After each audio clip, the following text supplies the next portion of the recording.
Hi everyone, welcome back to my channel again, and thank you for watching part 2 of my art journal DIY. If you've missed part 1, please go back and watch part 1 and you'll see how I made it to this point. This is now the second night. I've let all the paint dry overnight. And as you can see, there's my cup of tea because I do have a cold. So right here, I am getting out my Inkadinkado Patterned Bugs stamp set. And I am going to stamp some butterflies on the front of my cover because butterflies and blue are my two favorite things. So I'm just adding it onto my Fiskars stamp press, and I'm just going to ink it up with StazOn. And I'm just going to stamp this down here. I want it to look like the butterflies are flying off of the book. Now you'll see as I do this and I lift it up, I don't stamp it fully, and I think it's because I had the grid paper underneath, so I switched to a stamping block. And then I'm just going to turn it so that I can see it properly. I'm sorry, my head's going to get in the frame here. Sorry about that.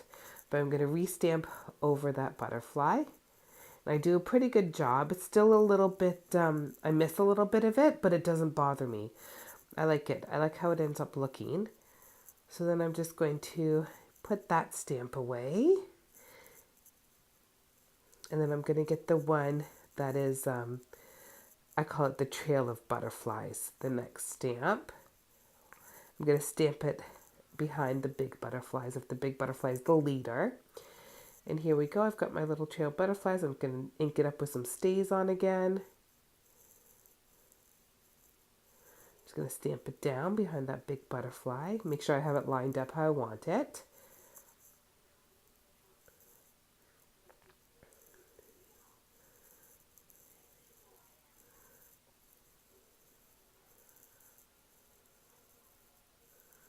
I'm just lifting up carefully. There we go.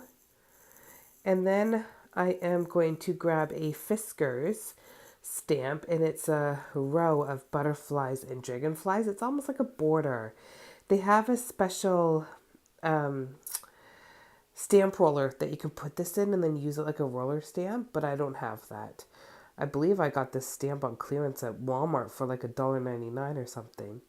So there we go. I've got that stamp down. And then I'm going to grab a Cloud9 design stamp set. And I'm going to use the patterned flowers in that stamp set. I'm just placing them on here. Making sure there's no other patterned flowers that I want to use. And I'm going to ink these up with the black StazOn again. And I'm going to stamp them down. And as you can see, I've done two big patterned flowers. And then I'm just going to do one small patterned flower on the side there. There we go. And then what I'm going to do is I'm going to grab my Mod Podge and I'm just going to seal this all in. Just because I am going to be using water in this art journal with my watercolors and gelatos and everything like that, I just want to make sure that I don't ruin the cover with the water. Just going to put Mod Podge down. I'm just going to dry it up with my heat gun again.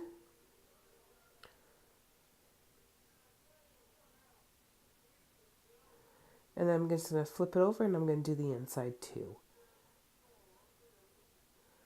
There we go. And again, I'm going to close this up so I don't spill it. I'm going to grab my heat gun and I'm just going to dry it up again. And there we go.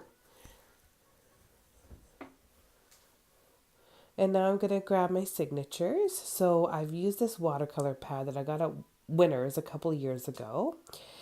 And when you rip the paper out of the watercolor pad, the part where it comes off of the pad of paper, it's distressed already. So I really liked that. So what I'm going to do is I'm just going to grab my Martha Stewart scoreboard.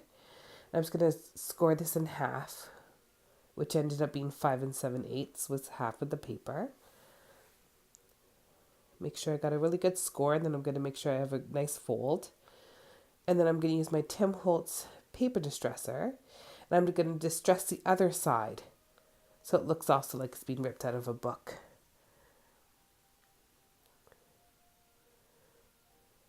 There we go.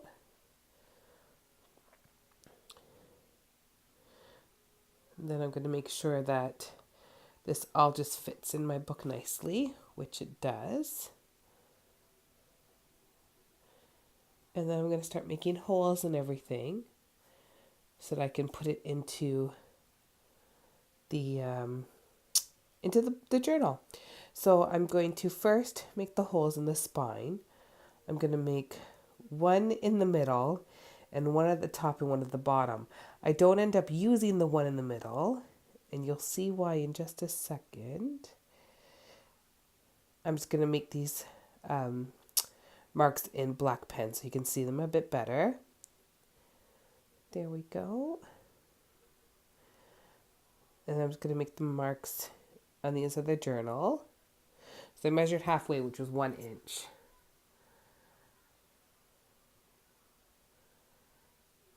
I'm just going to make my marks down the journal, the inside. And then I'm going to get my Crop-A-Dile. I'm going to make the holes for the eyelets. And I realize it's not going to reach into the middle for the middle hole. So I have to abandon that idea and just do an eyelet at the top and an eyelet at the bottom. So there we go. I've punched the holes. In the bottom one. There we go. And I'm going to get the eyelets. I'm just going to squeeze them into the holes.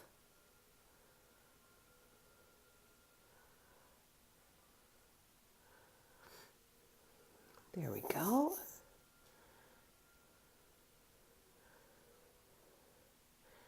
And then what I'm going to do is I'm going to make the holes in the signatures.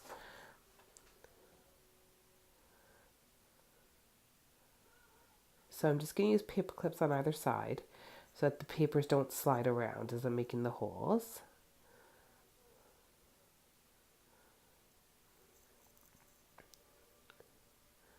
Just making sure it's all going to stay together because I want the holes to be correct when I'm done. Then I start off using a needle, then find out that those holes are too small. So then I grab my paper piercer tool and I use that, and that works much, much better. And as you can see here, I still think I'm doing a middle hole, so I punch a middle hole in there too. There we go. Just making sure I've made it all the way through the top and the bottom. So I've made holes in all of my signatures now. And now I'm getting white embroidery floss. I believe I also got this embroidery floss at the dollar store. It came in a pack with a whole bunch of pastel colors. So again, it was very cheap. And this one, it's not like embroidery floss that you get at Michael's. You can't separate the strands, so it stays nice and thick, which was perfect for binding my journal together. So I'm making it 4 times the length of the signatures. Or the width, I guess, of the signature, sorry. Just cutting 4 pieces because I have 4 signatures of 3 sheets each. Now I'm just threading my needle. And I'm going to go in through the back of the journal and then through the signatures and then all the way down to the bottom hole and back out the bottom of the journal. And I'm going to leave the strings loose, hanging loose in the back. And I'm going to put the other 3 signatures in the exact same way. Just making sure they're even. There we go.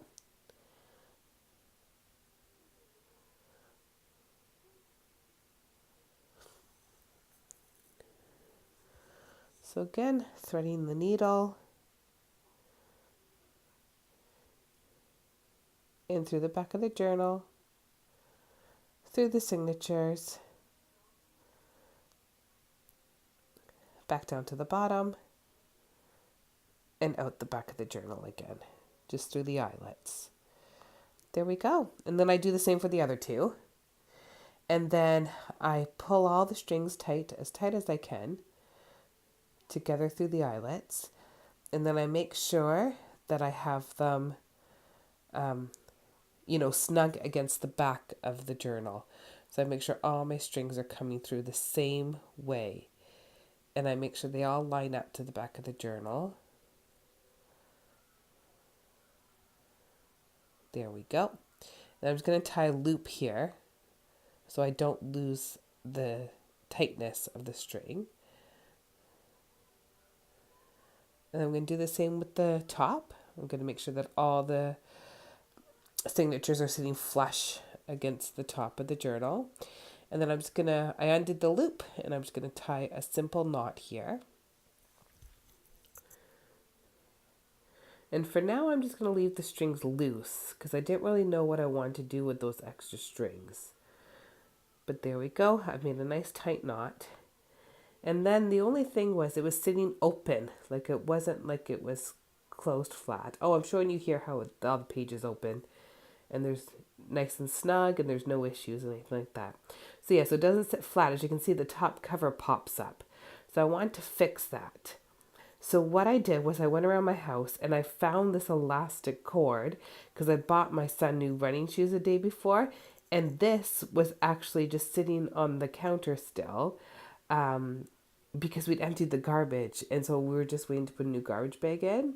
So I was like, this is perfect. So I make another hole in the back and I make a hole in the front. The hole, oh, I make sure that I have the same measurement on the front and the back.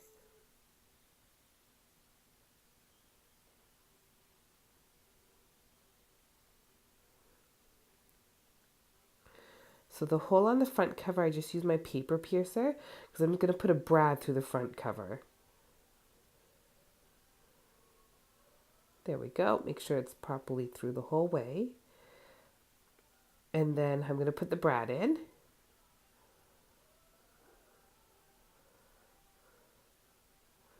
And then the hole in the back, I use my crocodile and an eyelet again. Same eyelets that I used for the side. The same, it's a dark blue eyelet I've used. It's like a scallop circle almost. So I use the same one. Just going to pinch that in. And then I'm just going to use the black elastic cord. I'm just going to cut off that knot. I'm just going to thread it through from the back and make sure it goes up and around the brad.